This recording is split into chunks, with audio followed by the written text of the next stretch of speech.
hast Fibromyalgie im Jahr 2021 und hast schon 1000 Dinge ausprobiert, um die Symptome loszuwerden oder wenigstens zu reduzieren. Das kenne ich auch. Ich habe schon zig Therapien gemacht, alles mögliche, Mikronährstoffe, Akupunktur, Bioresonanz, verschiedene Heilpraktika. All das hat mich nicht wirklich weitergebracht.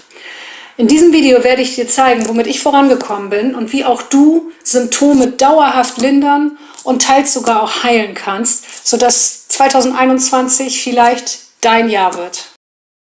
Aus schulmedizinischer Sicht gilt die Fibromyalgie ja als nicht heilbar und als Betroffener fühlt man sich oft alleingelassen.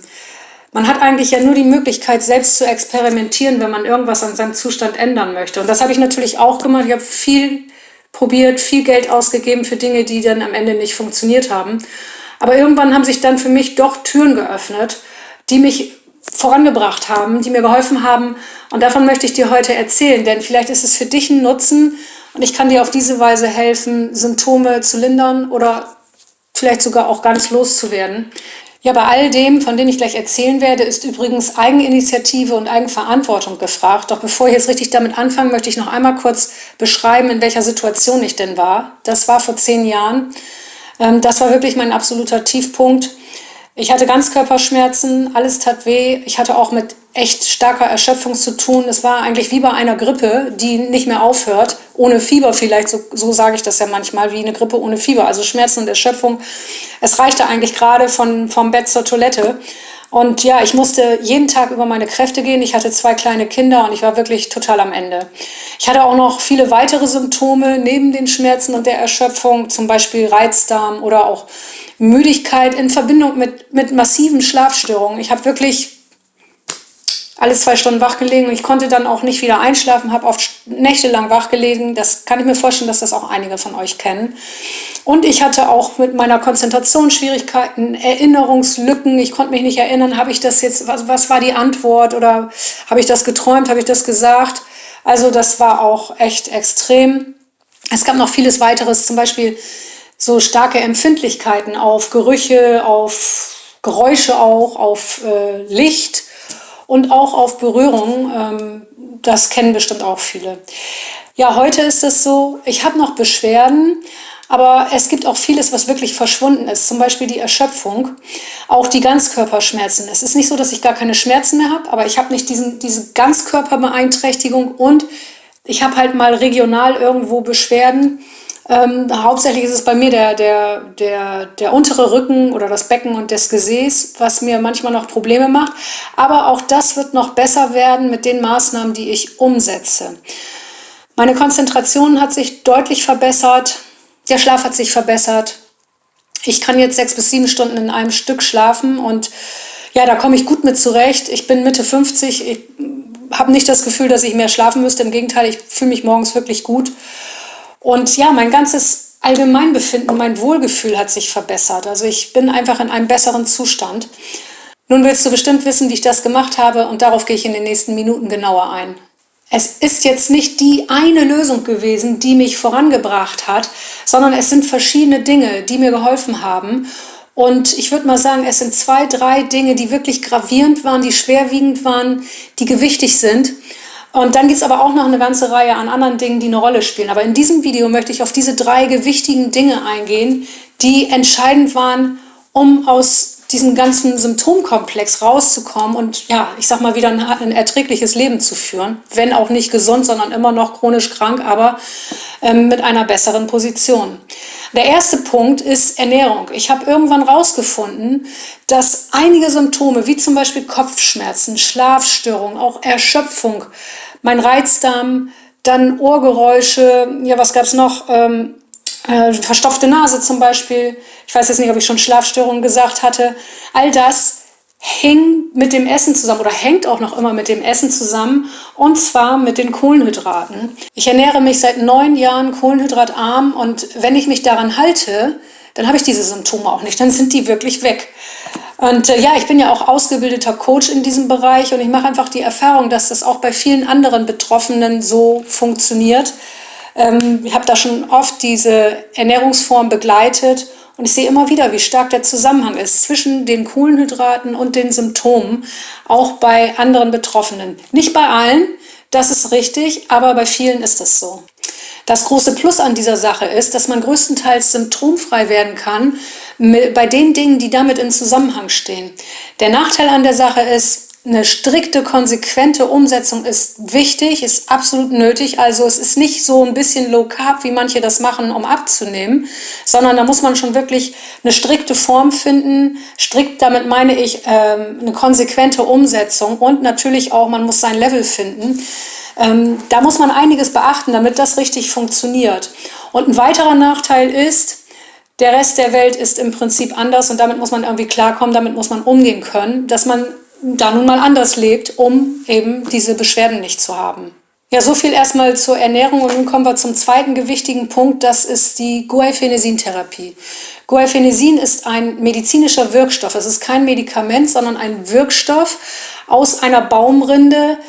Der wird, früher hat man den aus der Baumrinde verwendet, im Mittelalter hat man schon Krankheiten damit behandelt, heute wird er synthetisch hergestellt und ist übrigens patentfrei, weil er schon vor dem Patentrecht existierte. Und ein amerikanischer Endokrinologe, das ist Dr. St. Amand, der ist selbst von Fibromyalgie betroffen und hat Anfang der 90er Jahre dieses Guaifenesin entdeckt für die Behandlung von Fibromyalgie und hat jahrzehntelang Fibromyalgie-Betroffene damit behandelt und ist inzwischen mit über 90 Jahren in Rente gegangen. Ja, ich wende diese Therapie seit mehr als 8 Jahren an. Und weil auch immer wieder nach den Kosten gefragt wird, sage ich mal hier, ich habe das gerade mal nachgerechnet.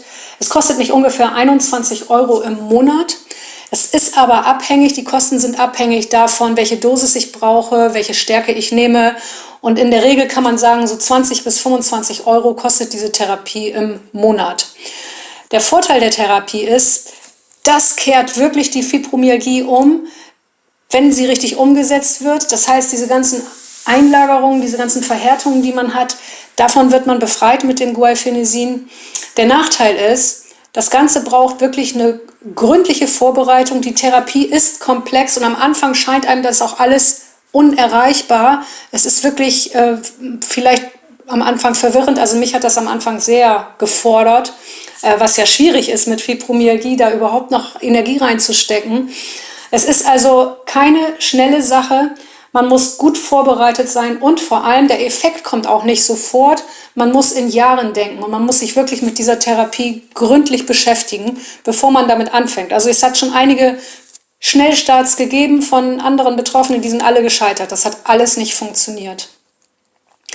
Ich wende diese Therapie nun, wie gesagt, seit fast 9 Jahren an und mich hat das unglaublich weitergebracht. Wie gesagt, diese ganzen Verhärtung und Einlagerung, die man ja überall am ganzen Körper hat, die man teilweise ja auch selber spüren kann, die lösen sich im Laufe der Zeit. Das geht natürlich nicht von heute auf morgen, da muss man wirklich in Jahren denken. Und das reduziert dann eben die Schmerzen und natürlich auch andere Symptome, die damit in Zusammenhang stehen. Ich selbst bin, wie gesagt, nicht beschwerdefrei, aber ich bin schon froh um das, was ich jetzt habe, weil es einfach deutlich schlimmer war als heute. Und wenn du genauer wissen möchtest, was Guaifenesin denn eigentlich genau bewirkt, wie das funktioniert, dann schau dir dieses Video hier an. Ja, die dritte gewichtige Maßnahme, das ist das Vitamin D gewesen bei mir. Das ist eine Sache, um die man sich wirklich kümmern sollte, denn das Vorgehen in vielen Arztpraxen gilt heute als veraltet. Und es gibt zwar schon einige Ärzte, die nach neuesten Erkenntnissen arbeiten, aber es sind noch viel zu wenig. Und ja, mit einem chronischen Vitamin-D-Mangel oder mit einer chronischen Unterversorgung können auch zahlreiche Beschwerden zusammenhängen, die man von der Fibromyalgie kennt. Wie zum Beispiel diese hier. Alle möglichen Schmerzen, vor allem Schmerzen auch im unteren Rücken, dann die Erschöpfung, die man hat, die Müdigkeit, die Schlafstörungen. Viele kennen auch Wachstumsschmerzen aus der Kindheit. All das kann eben auch mit Vitamin D zusammenhängen. Wenn du für mehr Wohlbefinden und Lebensqualität sorgen möchtest, wenn du Symptome wirklich lindern und teils sogar loswerden möchtest, dann solltest du dich mit den Themen Ernährung, Guaifenesin und Vitamin D und auch weiteren Themen beschäftigen. Und ich habe auf meinem Kanal wirklich viele, zahlreiche kostenlose Infos zu verschiedenen Dingen. Ich habe da Playlists angelegt mit den verschiedenen Themenbereichen. Schau dich da gern mal um und informiere dich einfach weiter. Und natürlich kannst du dir auch von mir Unterstützung holen. Ich bin ja nicht nur Betroffene, sondern ich bin auch ausgebildeter Coach in dem Bereich Gesundheit und Ernährung. Ich arbeite als Fibromyalgie-Coach und habe schon viele Menschen begleitet. Und das schon seit einigen Jahren. Ich konnte schon vielen Betroffenen weiterhelfen. Ja, wenn du auch von meinen Erfahrungen profitieren möchtest und Verbesserungen erleben möchtest, dann schau dich doch einfach mal auf meinem Coaching-Angebot um. Dort findest du auch Erfahrungsberichte von anderen Betroffenen, die bei mir im Coaching waren. Ja, und du kannst dort auch Kontakt mit mir aufnehmen und dann führen wir beide ein kurzes Gespräch und schauen, ob das irgendwie miteinander zusammenpasst mit uns beiden. Denn du solltest auch eine gewisse Bereitschaft mitbringen. Ja, du musst ein paar Opfer bringen, du musst eine Bereitschaft haben, Dinge zu ändern. Das alles ist nötig, um endlich voranzukommen. Gerade auch in Bezug, ja, mit dem Essen und auch mit der Guaifenesin-Therapie sind da doch einige Dinge anders als bisher dann. Und so kannst du vielleicht 2021, wer weiß, zu deinem Jahr machen. Ja, das waren jetzt meine Selbsthilfemaßnahmen für 2021. Wenn du das interessant findest, dann geh diese Punkte an, damit du vorankommst. Schieb das nicht vor dir her und sprich mich an, wenn du Unterstützung brauchst. Ich hoffe, ich konnte dir mit diesem Video weiterhelfen und freue mich, vielleicht bist du nächste Woche ja wieder dabei. Mach's gut.